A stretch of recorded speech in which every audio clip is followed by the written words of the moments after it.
অকল গোৱালপাৰাত স্বাস্থ্য বিভাগ নহয়, অভিভাৱক মন্ত্ৰী হিচাপে গোৱালপাৰাৰ প্ৰত্যেকটো কাম কাজক সূক্ষ্মভাৱে নিৰীক্ষণ কৰি জিলাখন কেনেকৈ আগুৱাই লৈ যাব পাৰি এই নিৰ্দেশ মুখ্যমন্ত্ৰীৰ আছে। এই জিলাত ভাৰতীয় জনতা পাৰ্টি বা ভাৰতীয় জনতা পাৰ্টি মিত্ৰজোঁটৰ কোনো জনপ্ৰতিনিধি নাই। অকল টংকেশ্বৰ ৰাভা ডাঙৰীয়াৰ নেতৃত্বত আমি ৰাভা হাছঙত শাসনটো চলাই আছো। তথাপিও আন জিলাই যিটো গুৰুত্ব পায় সমানে গুৰুত্ব গোৱালপাৰা জিলাও পাই আছে। বহু ধৰণৰ আঁচনি আমি থাকোঁতে আমি ৰূপায়ণ কৰিলোঁ।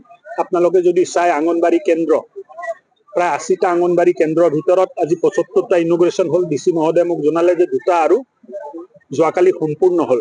কোনো কামত খুঁটি নাতি আমি ৰখা নাই, কোনো সজল প্ৰীতি আমি কৰিব খোজা নাই। ৰাচন কাৰ্ড দুখীয়াক দিব লাগে তাৰ কাৰণে ব্যৱস্থা কৰিছোঁ, য'ত অভিযোগ আহিছে তাত ইনকুৱাৰী কৰিছোঁ। আৰু তাৰ পিছতো যদি ক'ৰবাত খুঁটি নাতি আছে আপোনালোকে যদি পায় মোক দৃষ্টিগোচৰ কৰিব, আমি ব্যৱস্থা মাটি বিচাৰি ওলাম। মাটি বিচাৰি ওলাই চব কৰিব লগা বহুত আছে। আৰু অকল গোৱালপাৰা বুলি নহয়, গোৱালপাৰাক বাদ দি অসমৰ উন্নয়ন হ'ব নোৱাৰে, অসম প্ৰগতিৰ পথত আগবাঢ়িব নোৱাৰে।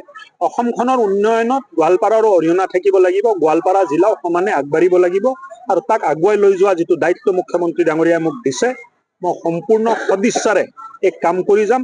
এইটো আপোনালোকক ক'ব। মেডিকেলো হ'ব, আন কলেজ এটা চাওক, আপোনালোকে এটা ব্যৱস্থা পৰিৱৰ্তন হোৱাৰ লগে লগে কামবোৰ কেনেকৈ ভালকে হয় পিছত।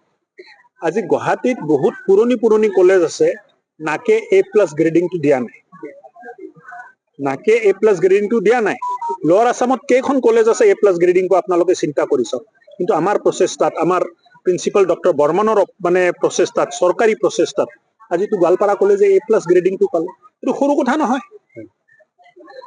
বহুত পুৰণি কলেজ আছে, 10 বছৰ নাকৰ কোনো গ্ৰেডিং নাই, তেনেকুৱাকে চলি আছে। আজি গোৱালপাৰা জিলাৰ প্ৰথমখন কাৰ্যসূচী য'ত নেকি ডক্টৰ আনন্দৰাম বৰুৱা বঁটা, লগতে ডক্টৰ বাণীকান্ত কাকতি বঁটা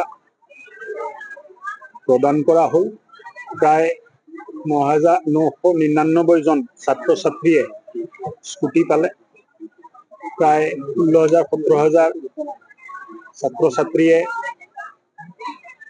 চাইকেল পালে আৰু ভাল সংখ্যাতে 12,500 টকাৰ আনন্দৰাম বঁটাও ইয়াত দিয়া হ'ব। এই গোটেই চিন্তাৰ পিছফালে ইয়াৰ কেন্দ্ৰত আছে যে দুখীয়া পৰিয়ালৰ মেধা থকা ল'ৰা ছোৱালীও যিটো সপোন দেখে, চৰকাৰ হিচাপে আমাৰ দায়িত্ব যে সপোনবোৰ বাস্তৱ কৰাৰ কাৰণে আমি এই দুখীয়া পৰিয়ালৰ ল'ৰা ছোৱালীক, ছাত্ৰ ছাত্ৰীক মেধাৰ ভিত্তিত সহায় কৰিব লাগে। আৰু মুখ্যমন্ত্ৰী ডাঙৰীয়াৰ নেতৃত্বত এক স্বাৱলম্বী, স্বাভিমানী আৰু নিজৰ ভৰিত থিয় হোৱা অসম গঢ়িবলৈ হ'লে নৱপ্ৰজন্মৰ ছাত্ৰ ছাত্ৰীক আমি প্ৰেৰণা দিব লাগিব।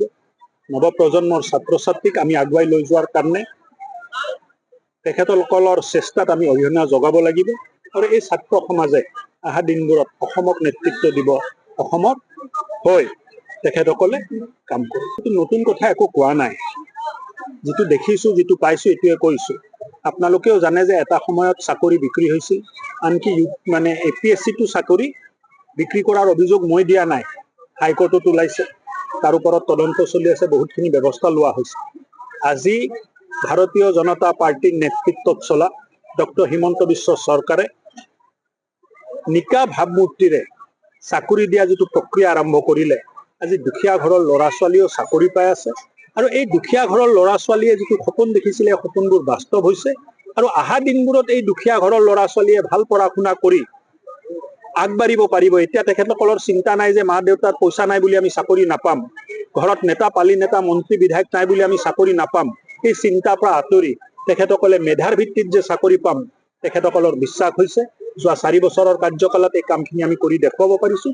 আৰু মই ভাবোঁ যে এই ব্যৱস্থাটো যি ধৰণে চলি আছে, অহা দিনবোৰত চাকৰিৰ দুৰ্নীতি, ভ্ৰষ্টাচাৰ, সজল প্ৰীতি এইবিলাক চব বন্ধ হৈ গৈছে।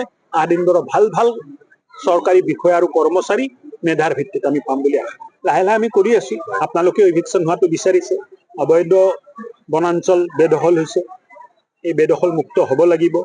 অকল এই পৃথিৱীখন, এই সংসাৰখন প্ৰভুৱে যেতিয়া বনালে অকল মানৱ দি বনোৱা নাই, জীৱ জন্তুও আছে।